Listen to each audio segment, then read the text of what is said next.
Okay. Anakok ikinetki. Anim toto agena, anim Niitsitapii agapugex. Nidanako Camina. So my name is Camina Weasel Moccasin. I'm from the Kainai Nation, part of the Many Children's Clan. And I'm going to talk about two specific cultural sites that we have, Riding on Stone, a Sinape, and Head Smashed In Buffalo Jump. And this is my master's research that I'm currently working on, which is looking at the heritage education practices at both of these sites.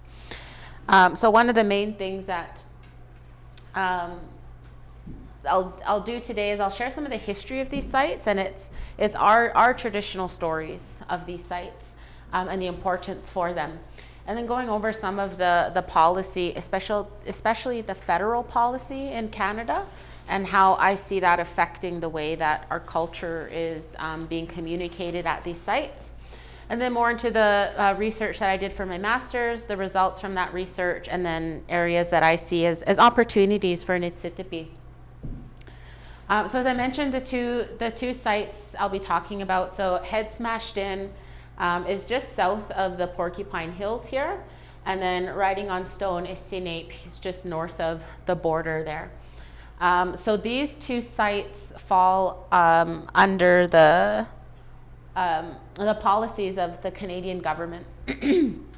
So just some of my personal background, again, being from Kainai, part of the Many Children's Clan, and I have work experience at both of these sites. So at Riding on Stone, I was there for the season in 2013, and then I returned again for a 2-year internship from 2015 to 17.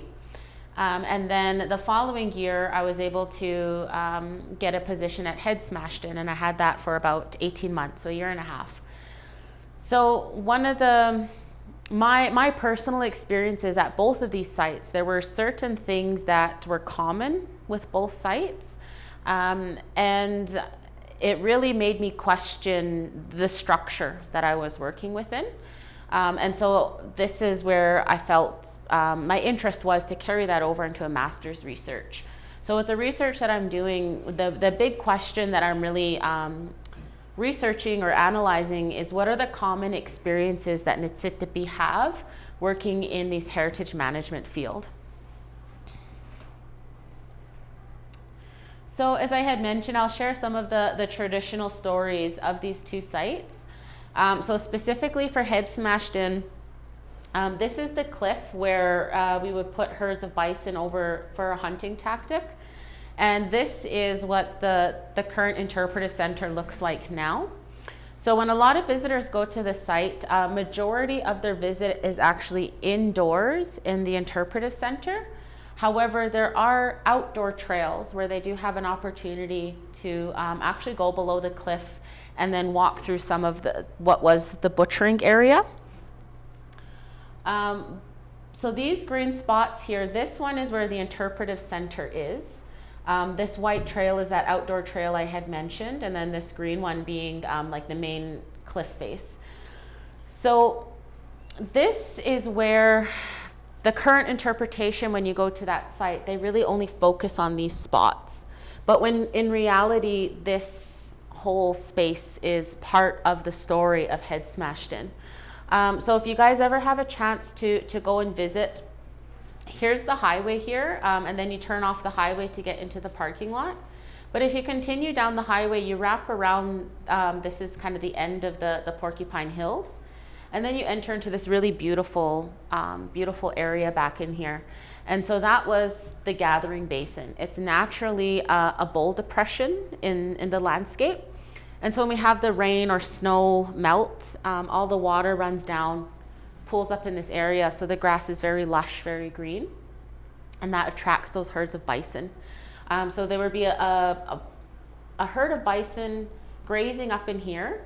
And then the people, you can see that there's different drive lanes that are marked out on the landscape. And so it was, the whole process of the hunt was getting the herd from this gathering basin and slowly moving them up the landscape up towards these hills and then chasing them off the cliff. Across what is today the highway down in this area is where our people would have had their camps. And so that walk to this space where then the butchering and the killing would have happened. So really a huge part of the story that's missing. So at the very southern tip of the Porcupine Hills, there's actually rock art sites there as well. And these are never talked about in relation to the jump.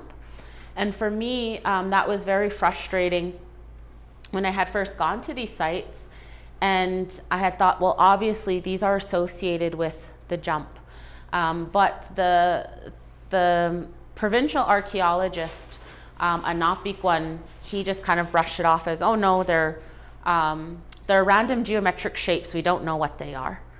And that was really frustrating for me because, again, I came here after working at Writing on Stone. So I took one look at these and I said, well, that's the morning star and that's the crescent moon. So this is giving us a specific time of month and a time of the day when we're supposed to start the hunt. And then these ones, they were saying possibly a turtle effigy. But again, after working at Writing on Stone, I said, well, no, this is a shield-bearing warrior. So these are stories associated with the jump that the current provincial archaeologists of Alberta just kind of brush off as no importance. So at Writing on Stone, Niitsitapii, again, at this site, there is a lot of the history, not just for the Blackfoot, but also for like the local ranching community, and as well as some of the Northwest Mounted Police history. But there's a lot more oral traditions associated with the landscape that, again, they're not being shared, they're not being talked about. So one of the ones is these rock formations, which today they're called hoodoos, but we refer to them as matapiks, so the people or the beings. So there's a story of a bad spirit coming to the people and started to teach them bad habits. And one of the things that really concerned the elders was that young parents were not taking proper care of their children. Basically, the children were being neglected. And so when they grew up, they became very unruly in the community and were causing problems. And so the elders had come together and had told the people, you know, enough is enough. We need to go back to our traditional ways of raising our children and teaching.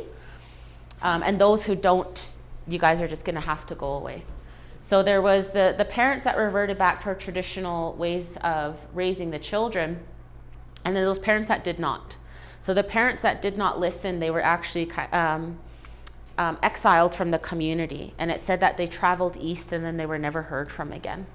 So we say that they were actually turned into these rock formations as their punishment. And so when you walk along the cliff face, there's all of these like the Niitsitapii, the rock spirits, the rock beings that live within this landscape. There's different ways that they make themselves known, and one of the most common ways is actually just by faces appearing in the landscape, in the sandstone cliffs, or even in some of these hoodoos. And so again, that idea of the landscape containing a spirit, and that being something that our people can interact with. Here's different types of rock art that can be found at Niitsitapii. So there's two different styles or types. So the type of rock art that's painted on, and these are pictographs that could be painted on using red ochre. There's some that are also black and using charcoal. And then there are images that are carved or incised into the stone, and these are petroglyphs. Now again, the Napikwans, looking at the history of the site, they started categorizing the rock art into different groups. And so a lot of times with things with ochre, and this is being the Xixikomipiksi, the thunderbird, they consider this ceremonial. And then something along these lines where it's a story of a battle that's happening, they refer to this as biographical. And then there's also different kind of names that they use for the figures in here. But when I worked at that site, that really bothered me, trying to talk about these, within categories. because what I tried to get them to understand is, like this one here, initially they had said, oh, it's a battle. But then I had a Pikani elder at the site, and he looked at this and he said, no, this is a ceremony that's happening. And so those are things that for us as Niitsitapii, conducting our ceremonies is biographical. Our ceremonial is biographical. We can't disconnect them and separate. And yet that's how Napikwans talk about our rock art. That's how they really try to dissect and separate that. And so just south of the park, this is basically standing on as you enter into the park, the main entrance, and we're looking straight south. So this is the Sweetgrass Hills. And these are referred to as Gatoyes, which it means blood clot, and it's one of our heroes that we have in our oral traditions, but it's also the word for sweet pine. And so when we look at these hills, they're very dark at the top because of all the sweet pine that grows there. So Sweetgrass Hills actually came from a mistranslation. You will not find sweetgrass growing there, but you will find sweet pine. And so there's this really great story about Gatoyes, and there's kind of like the Napi stories, there's kind of like series, or I guess if you want to think of them as chapters of Gatoyes' story. But towards the end of his story, he ends up having a battle with this monster, with this spirit, and he gets mortally wounded. And he starts walking to the south, and as he walks past this area, some of his blood goes onto the ground, and that says that these hills had sprung up. And so when I learned the geography of the site, what I had learned was that there was a crack in Earth's core, and some magma from the core came up, and it actually just kind of like bubbled up under the ground, kind of like a blister. And then that magma eventually cooled and it got hard, and then the surrounding soil had eroded away. And then so what is left is what we see there now. And so when I heard that geographical explanation, again, right away my mind went, Gatoyes. If we think of magma as Earth's blood, and it had come up, it cooled, it solidified, that blood clotted. It's a blood clot. So for me, working at these sites, knowing our stories first, and then learning the Napikwan scientific explanation for these things, for me, it was never a either or. It was that, no, they're complementary, and the science actually supports our stories. And we need to have more of a holistic understanding of these landscapes. So quickly, I want to go over some of the federal policies in Canada and the way that I see them to be very oppressive to Niitsitapii culture and history. And so, this question at the bottom, heritage managed by who? So whose heritage and who is it being managed by? So for us in Canada, one of the main documents that, especially now with land claims, refer back to this Royal Proclamation Act.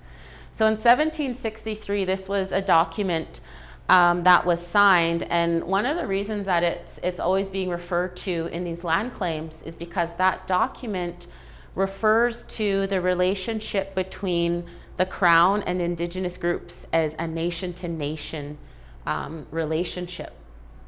And so as time had gone on, in Canada, we eventually see this Gradual Civilization Act. So this is where they really tried to bribe the people and convince them to give up the Indian status, to move away from the culture and those traditional ways of life and just kind of assimilate into European culture. I find it funny, and I'm also proud to say that it was a huge failure. So like in all the time that it had run, there was only one person, and it was a voluntary thing, right? It was kind of like, oh, if you voluntarily give up your Indian status, then we'll give you this much plot of land, you'll get this amount of money to start out a farmstead and whatnot. And only one person had voluntarily given up their Indian status. So Yay, it was a great failure. Just 10 years later, then we have the British North American Act, or it's also known as the Canadian Constitution. What's really important about that is that when they were coming up with that document, it makes specific reference to the Royal Proclamation Act and says that it will honor and enforce what is said in there. So again, bringing forward that it's nation-to-nation relationships. But somewhere along the way, that relationship started to become very, very unequal. And then we end up again, roughly 10 years later, coming out with an act to amend and consolidate the laws respecting Indians, or also known as the Indian Act. And this is one that over the years had gone through several amendments that specifically targeted how our children were being educated. So this is where we start seeing, residential schools coming into play. I believe just after this one, Dr. Tiffany Preet is going to be doing a presentation as well on part of that history. And so she does a really good breakdown of all the amendments and the different changes that were made. So initially, like when residential schools came out, again, it was voluntary. But then they were realizing, not many people are coming. So then all of a sudden an amendment came in that it's got to be mandatory. So again, how our people are being educated and what they're being educated on is really being determined by this policy here. And then of course we have in Canada the signing of Treaty 7 in 1877. And this being where we really start to see now that the treaty signed, each tribe is then given their reserve. And now we see, okay, we're really starting to separate the Blackfoot Confederacy and really kind of isolating. So now, again, the stories and our histories that before we would just share amongst each other are now kind of only being shared within these little bubbles of these communities. So all of this really affects, again, what our people are being taught, how they're being taught that information. So for some of my master's research that I had done, I was really interested in capturing the experiences that our people have with these heritage management sites. And I was interested in, I guess, different aspects or different parts of it. So one was, the employees and the elders who actually interact with these sites or who work with these sites. What are their perceptions and their experiences working with the management of these sites? But then also I was interested in just regular community members who just go to visit these sites for a day or for a couple of hours and then leave. So kind of being more of a visitor than an employee of these sites. And so my research I've kind of broken down into two different aspects. So one is surveys. And so in 2021 is when I had these surveys being distributed. And I had them, was promoting them at the Moccasin Early Intervention Society in Lethbridge. That's just kind of a natural hub for a lot of the urban Indigenous people in Lethbridge. I also advertised it out at the Standoff building, administrative building, and then the Bikani Travel Center. And for that survey, I had both qualitative and quantitative responses. So, just kind of gathering numbers of how many people have visited over the year, and then just kind of simple yes/no questions, but then they had an option to elaborate on their answers if they wanted to do that. And then I don't like calling them interviews. I had conversations with some people. And so I did my best to really try and balance getting perspectives from both Kainai and Piikani. So writing on stone, just because of its location, over the years, majority of their Blackfoot staff have been from Kainai. And then the opposite for Head Smashed In. So because Head Smashed In is located closer to the Piikani Reserve, majority of their employees come from Piikani. However, they do also have some from Kainai as well.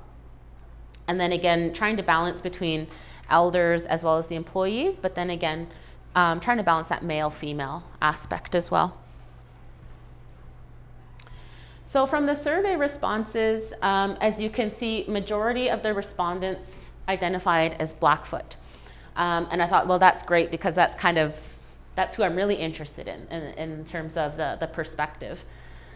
And then I've kind of broken down the age group. So majority of the respondents were in this 31 to 50 years age group. And then the next largest being the 18 to 30, and then the 51 to 56 years, and then 10 to 17 years, and then 66 plus. So again, that 31 to 50 being majority of the respondents. So when I started looking over my data, the conversations I was having, it was really interesting, some of the key themes that were coming out of there.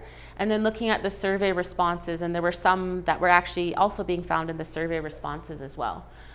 So some of those being spirituality, the values, and then these two actually mainly come from the interviews that I had, which are the issues and the conflictions. And these two actually have sub-themes within them. So I was not surprised that issues was actually kind of the biggest one here. So people talked about or identified issues with employment, with management practices, with policies, and with relationship building. But again, for me, dealing with my research, I find it difficult kind of lumping them into these categories, because again, for me, they're all interrelated, right? So having issues with policy, well, policy is going to affect the management practices. And a person has managed the way they're managing their management practices, it could cause issues with relationship building in the community, or also with your employees. And that's going to affect the employment your future employment that comes through. So just keeping that in mind too, that all of these are interrelated as well. What I found really interesting with the conflictions is that people were talking about not only interpersonal conflicts, so I had an issue with a coworker who was non-Blackfoot, over a cultural misunderstanding. A lot of them also talked about internal conflicts, and that's one that I thought was really interesting, because it was one that I experienced as well working at these sites, and I'll delve into that a little bit more. And then finally, because I think it is important that we address the hard, difficult things, but I don't like to leave us down in the gutter. So I always try to end with an upswing. So with my research, talking about, well, what are some suggestions or opportunities that Niitsitapii can take moving forward? And a lot of these, again, not necessarily my insight. These are suggestions and opportunities that came out from the surveys and the interviews that I had with the community. So with this topic of spirituality, with the survey respondents, a lot of them that came to visit these sites, they understood them as sacred sites, and that they appreciated when they went to visit these sites if they had opportunities to practice their spirituality. So sometimes this was something as simple as, I went there on a day when there was very few people, and I was able to just kind of be alone in the landscape and leave offerings. Sometimes that was it. Other times it was like at Head Smashed In, we were brought into a room and then we had a chance to smudge. And those are things that people in our community really appreciate going to these sites. In the conversations that I had, again, the elders really emphasized the spiritual importance of these sites, first and foremost, and how potent and how strong these sites are for Niitsitapii spiritually. But then the employees who worked there, very similar to just the visitors, they appreciated any opportunity that they had to connect spiritually with the site. So again, that could have been suggesting a ceremony like a sweat taking place at one of these sites and actually being a part of that. Or again, just knowing that, I can walk in at work and walk to the back room and light a smudge. I can smudge at work in case I forgot when I had left this morning. So again, for me, this is kind of like the pinnacle of it. First and foremost, our spirituality. That's what needs to be communicated at these sites, and that's what we need to make sure Niitsitapii connect with when they come to these sites. And here's just one quote from one of the conversations that I had. I understand the sacredness of this site and the importance of the function of this site. You take away that tourism aspect, you take away the attendance and revenue and all that, and it's still a sacred site. It always will be. So I will say a kind of an interesting note from when I was doing my conversations with these people. Some of them were past employees and some were current employees.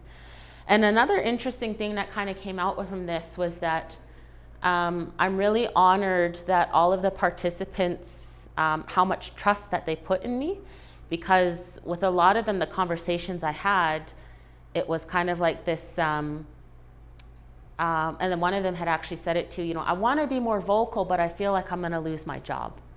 And so when I had sat down with them for these conversations and I had said, if you want to use your name and be identified in the research, we'll do that. If you don't feel safe, if you feel like your job is maybe at stake, then let's, we'll put in a fake name or, something else to. But another thing I had told them was, even if you agree to have your name written, anything negative that is said about these two places, it's always going to come from anonymous. And that was my way of protecting the people in the community. And so this is one person who, as you can see, they didn't feel comfortable enough to use their name. So they were just kind of given a moniker. So the values one. This is one that is kind of a really broad category, if you will. And with the survey respondents, a lot of them, when they were asked about the information that was shared with them at these sites, they felt that Niitsitapii values were present in the information that they were being given. But it's interesting, if the information was being given by a Blackfoot person, or even if it wasn't a Blackfoot person, often those people would say, oh, this elder shared this, or this person shared this with me. However, when they looked at the written text that's in these centers, they said, no, those are very colonial. That has a very paternalistic voice to it. So a really good example is one of the interpretive signs at Head Smashed In. It talks, so the very first sentence says that the Blackfoot people migrated across from the Bering Strait. And that's one thing that when I looked at that and I thought, no self-respecting Blackfoot elder is going to say that. They're going to say, no, Napi took up red clay and he molded us. This is where we've always been. And so those are things that, although Head Smashed In the 70s and 80s, although they sat down with our elders, they collected those stories.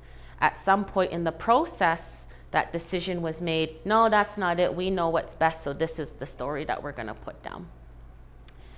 So for me, I find that to be a very interesting thing that, visitors are picking up on. Oh, when I talk to a person, yep, those Niitsitapii values are there. When I read this stuff, no, it's not there. That's obviously not big ones. In the conversations that I had with people, elders mentioned, multiple uses of these sites.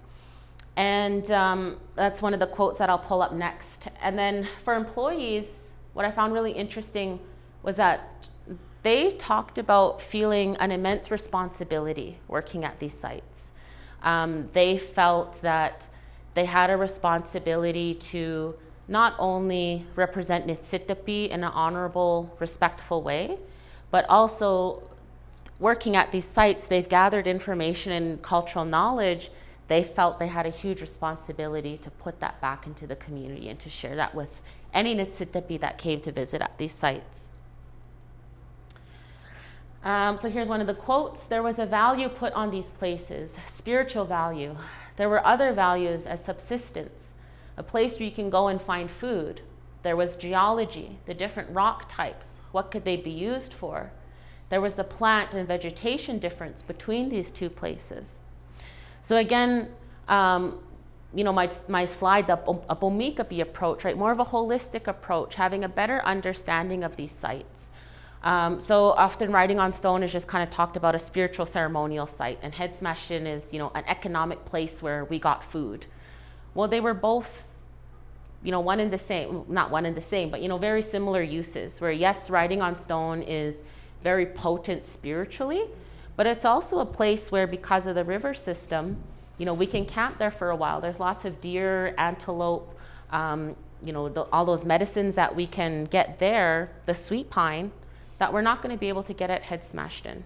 And at Head Smashed In, yes, the main use for that site was to get buffalo, but in order for that to be a success, we had to have ceremony, and we had to have that as part of the landscape for those to be successful.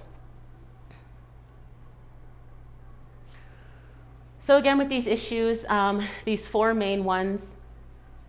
So issues with employment. One of the biggest things for these two sites, with writing on stone, again, kind of because of its location, they haven't had consistent employment of Niitsitapii people. Head Smashed In is much more successful in that regard, and that they constantly have Niitsitapii working there. However, with both sites, there is very little opportunity for our people to develop careers at these sites. There's opportunities for summer jobs. Yeah, come here, work a few months, and then we cut you loose, and hopefully you're available for us again next year. But a lot of our people that have gone to these sites, and they've fallen in love with these sites and the work that they've done, and yet there's nothing there to keep them continuing. There's no Niitsitapii people in any of these management positions at these sites. So the people making the decisions on what's going to happen with these places, what's going to happen with the animals, what's going to happen with how we manage the plants, all of that is being decided by Napikwans, who don't fully understand how we connect to these sites and how we can use them. And so, again, the management practices, very much closely related to the policy. So when I worked at Head Smashed In, they were talking about people coming in to use the site, and I had told them, well, what if somebody comes in and they ask to make rock art? Is that something that we're going to allow? And it's been a really interesting, I've first kind of put this idea forward about 5 or 6 years ago now. And it's been really interesting to see the different reactions that I get from people, right? I say this to Niitsitapii, oh, we should be able to go there and do rock art. And all the people smile, like, yeah, yes, we should. And then I say that to Napikwans, and it's like, are you kidding me? Like, no, you got to preserve it. Don't touch it. You're not allowed to, right? And so again, it's like that idea of, well, no, we need to interact with that landscape. That's part of us using it. And so the management practices that are being carried forward, they are not being, the decisions being made are not being made based off Niitsitapii values. They're being made off of Napikwan values, which unfortunately for both of these sites, a lot of times is the economic value, the revenue. How much money can we get from these sites from people visiting? That's what they're trying to extract. And then of course, all of this affecting the relationship building. So the relationship building that these sites have with the communities. And then, like them not fully understanding, oh, how come we've been advertising these jobs for the park and nobody's applying? It's like, well, do you guys even know what's being said about you in the community? A lot of people say, well, yeah, it's a great place to work, but it's a toxic work environment, or I was never supported by the management when I was there. And so all of these are, for me, huge issues that aren't being talked about, they're not being looked at, they're not being addressed. So another quote here, site management has such a lack of knowledge and understanding of the Blackfoot communities that it hinders their ability to make proper heritage management decisions and practices. So again, this person was talking about, oh, well, the manager of these sites, they should be going to elders meetings They should be attending chief and council meetings. Why are they not giving the tribes updates, once a year, even twice a year? That's our right to know that information. We should be getting regular updates on these sites. And then another quote, when you think about it, parks policies are colonial, and the laws do not support traditional policies and traditional practices and traditional uses. So again, my example of, making rock art, I see that as an inherent right for any Niitsitapii to be able to go to that site and in an appropriate way, right? I'm not saying like I could just go there and say, Camina was here. No, I'm talking about, approaching an elder and saying, I had this dream, and having the elder take you to this place and whatever ceremonies they suggest you do, and then you leave your drawing, in a traditional sense, leaving your drawing on the stone. Well, right now with the current policies in place, that could be considered vandalism, which is a fine of $50,000 or 1 year in jail, right? So that's where there's, this quote really drives that home, in that for us, it's like, nope, that's how you use the site. That's how the site is meant to be used, to go there and to carve on there. Whereas the Napikwan, they're saying, no. This is a protected site. You better not touch it or I'm going to throw you in jail.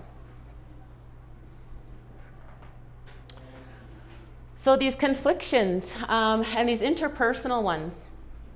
So these are ones that actually I've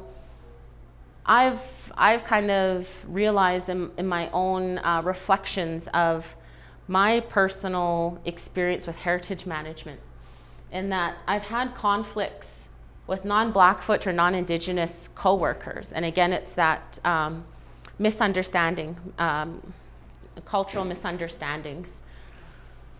But what's really interesting, and I've really been trying to, and I've just kind of recently, I've always thought about, it's interesting how sometimes I come into conflict even with Blackfoot people.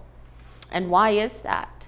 And it wasn't until recently, it was something that, kind of like praying on and really contemplating. And for myself, most recently, just kind of had a click, like an aha moment, which was that even when I'm having these conflicts with Blackfoot people, what's interesting is we're both coming to this conversation with this idea of protection. And that's one thing that I've heard over and over again with Niitsitapii, especially Niitsitapiiakiks, is that we were really fierce protectors. And so where I would come in and say, yes, we need to make rock art, I'm thinking, well, I'm protecting our way of life and our traditions going forward. Somebody else coming in and saying, no, a Blackfoot person coming in and saying, no, you can't be doing that. But they're also coming at it from a perspective of protection. They see that they're protecting it. I see that I'm protecting it. So that's, again, something that's really interesting.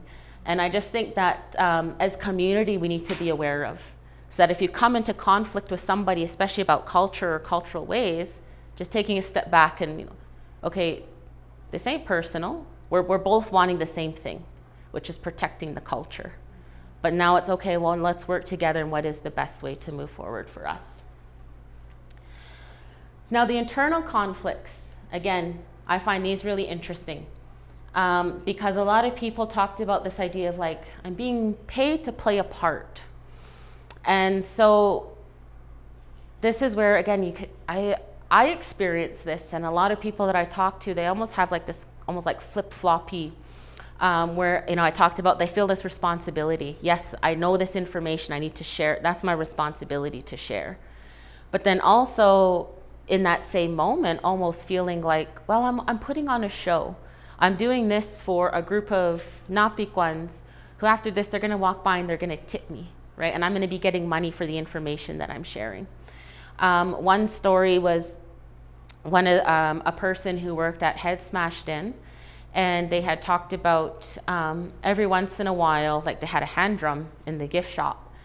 And they had said, growing up, when my dad was happy, he would sing. He would just start to drum and he'd bust out songs. And so they said, when I was at work and I was having a good day, then I would go and grab the hand drum and I'd start singing and, little kid songs like Mickey Mouse or whatever, hey? And one of the managers, an Apikwan, had come out, commented on their singing and had said, oh, well, maybe that's something you can do for groups when they come in. And this person just kind of all of a sudden just felt like real icky and like, no, I don't want to, I'm not going to drum and have dollar bills thrown at me kind of thing. And so then they had said after that, they didn't feel as comfortable going to grab the drum and just enjoy themselves. So another conflict that a lot of people have talked about is working in this colonial system. So again, kind of recognizing there's something not right here. I try to voice it and, I just get stifled or I get told that it's not right. And so a lot of people really trying to change the system from within, but feeling completely overwhelmed, completely outnumbered. So again, let's just say for one of these sites, there's 20 employees, but only one of you are Blackfoot. And you're trying to get the other 19 people to understand where you're coming from and they just don't get it. Of course you're going to feel burnt out. You're going to kind of feel like, okay, well, I've done what I can do, but I need to just kind of step back now. So these are two, especially this last one that I feel, again, really interesting and really poignant for our people to know. So here's another quote. That home feeling is not there, that welcoming. Internally, what I've noticed too is there's an us and a them. So very much this, the Blackfoot staff and the non-Blackfoot staff. And so, for a lot of us Niitsitapii, that welcoming and, that laughter and that camaraderie, that's a big part of our life. That was actually very important for our survival when we lived, the way we did, because the plains are a very formidable environment. And the only way that we could survive is by banding together and to help each other. And so it's really sad that at these sacred sites, our people don't feel that they could do that, or they don't feel that they have that type of environment there. I have reservations about working at Writing on Stone Niitsitapii. Again, because of the people who run it. Because if that place isn't given the respect it deserves, then I don't know if I would feel safe, And what I find interesting about this is when they're talking about safety, they're actually talking about spiritual safety, not physical safety. So especially at a site like Writing on Stone, which I said, it's very potent, it's a very strong spiritual place. And if you don't conduct yourself appropriately there, it's going to come back on you, or it's going to come back on your family. Those are teachings that we were brought up with, that we know. Not Pikwans, it doesn't even enter their mind. Oh, I can be conniving, I can lie, and I can get what I want just to make this site some money. Not realizing they're putting themselves, they're putting their staff in danger.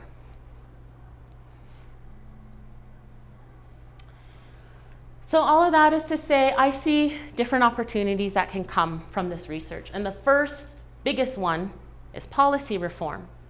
So what I'm arguing in my thesis is that there needs to be a whole reform of these policies, but any policies that we put forward have to have the Niitsitapii values as our foundation. That is our core.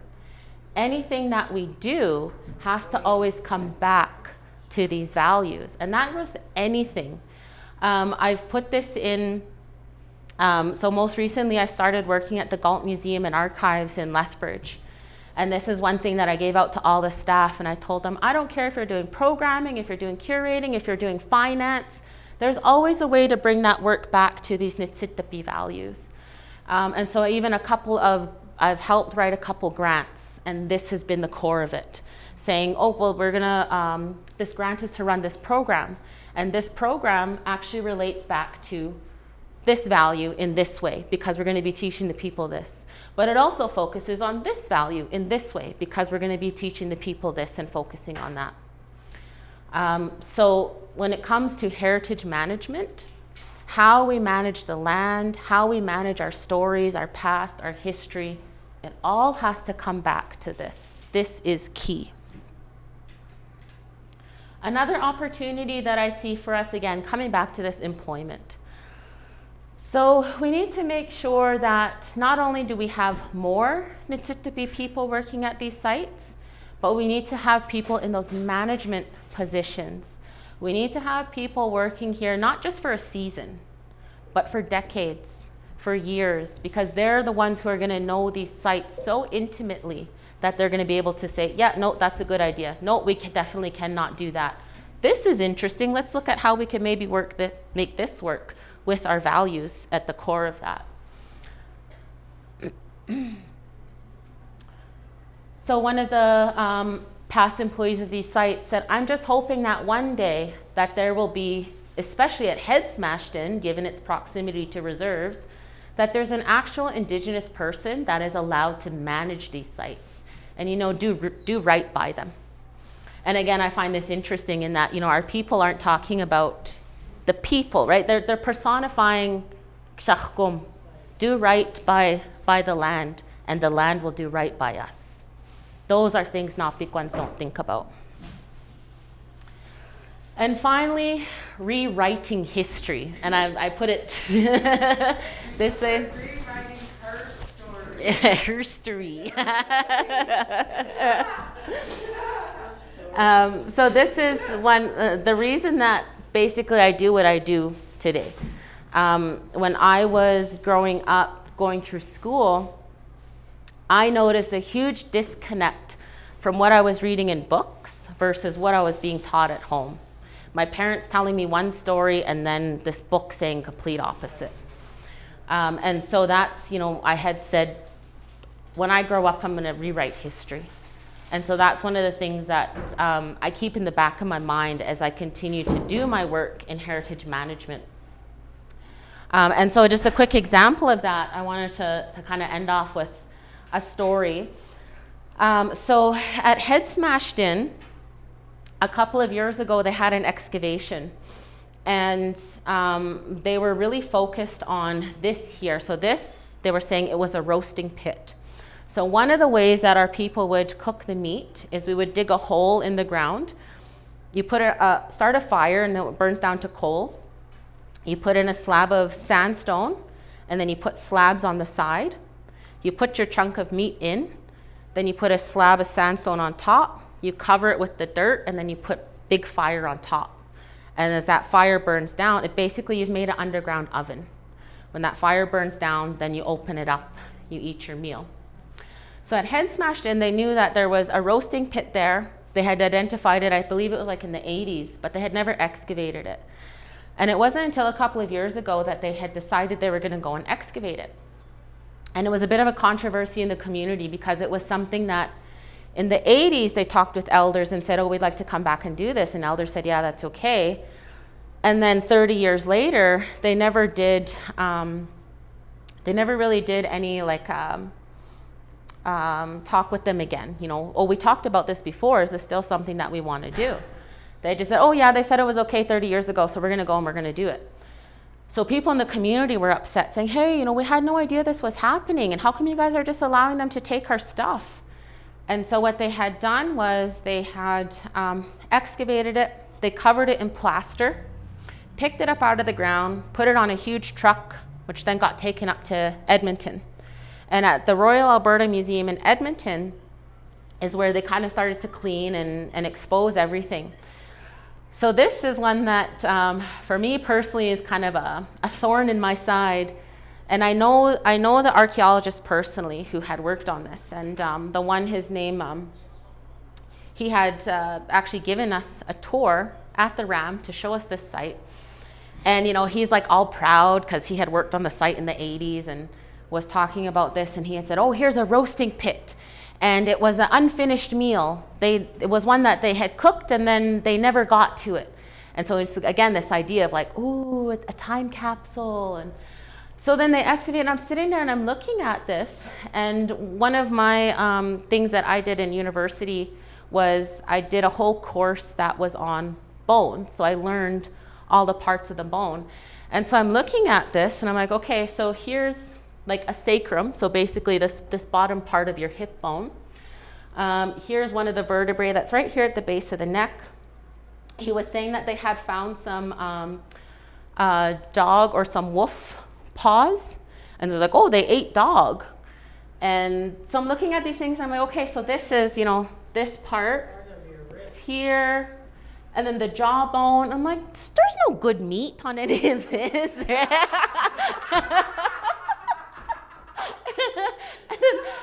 so I just told him, and I was like, Bob, that's a garbage pit. And he got right pissed off. He was like, I'm an archaeologist, I'm not a garbage man. And I was like, aren't we though? Like, as archaeologists, we really just dig up what's left behind, which a lot of times is people's garbage. Right? So this is what I'm talking about in terms of rewriting history. Hundreds, thousands of people go to the Royal Alberta Museum. They're going to look at this and they say, oh, isn't that interesting? Blackfoot people ate dog a long time ago, right? And it's like, no, we never did. So yeah, these are things where we need Niitsitapii people working in heritage management so that they can be properly interpreting these things and be putting the right information forward. So thank you for coming to my talk. I have some of my contact information here. This one here is my school email, and then this is my work email at the Galt Museum. Yeah, if there's any questions, I'd be happy to answer them. Thank you. I have a question. Like at like Buffalo Jump or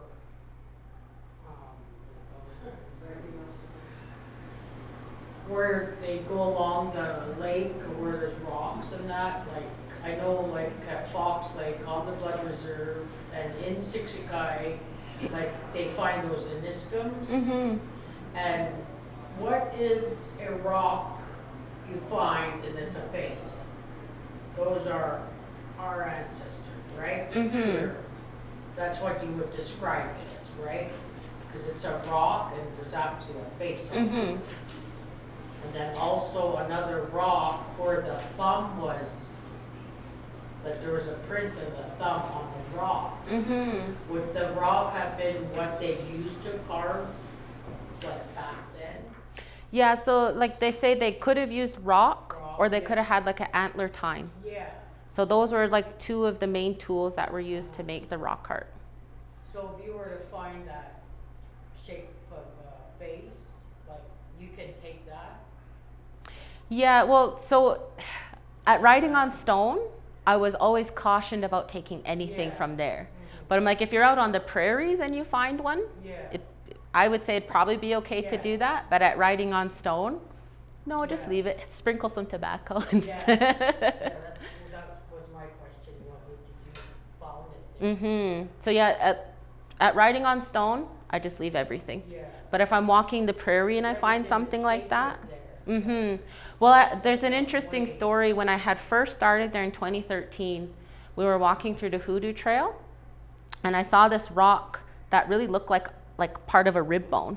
Like I said, I had done the study on bones, and so I found it, and I was like, oh, this is really cool. Thought I'm gonna take it to show my coworkers, and I put it in my backpack, and we continued walking, and then I completely forgot about it. And then I was staying at they have on-site housing for the staff, and so I was staying in one of those trailers, and I had my backpack. It was like on the floor, but it was kind of like leaned up against the wall, and I was laying in bed, and then I heard like my bag move, like a rustle.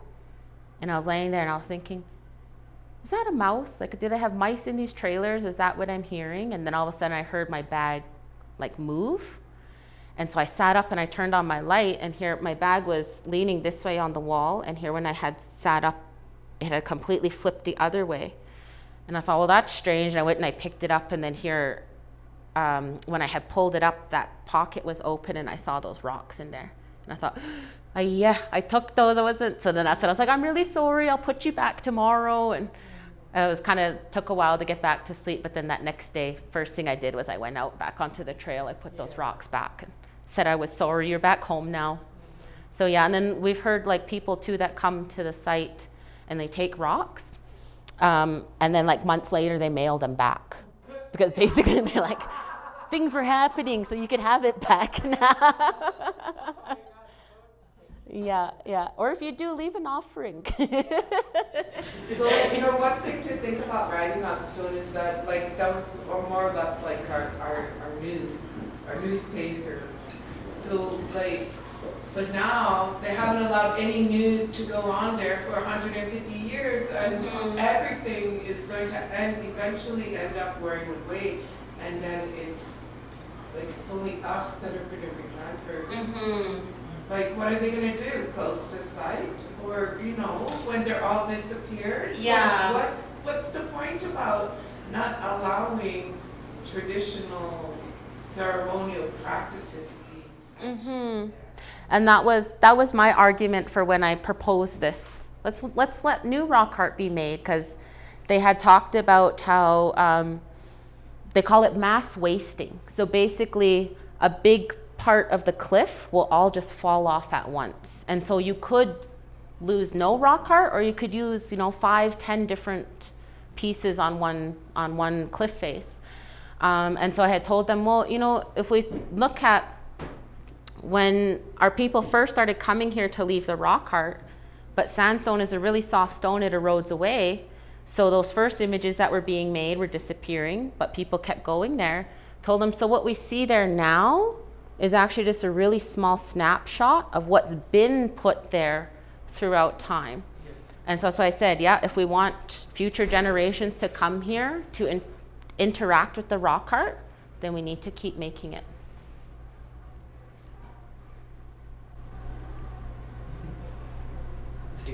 Thank you.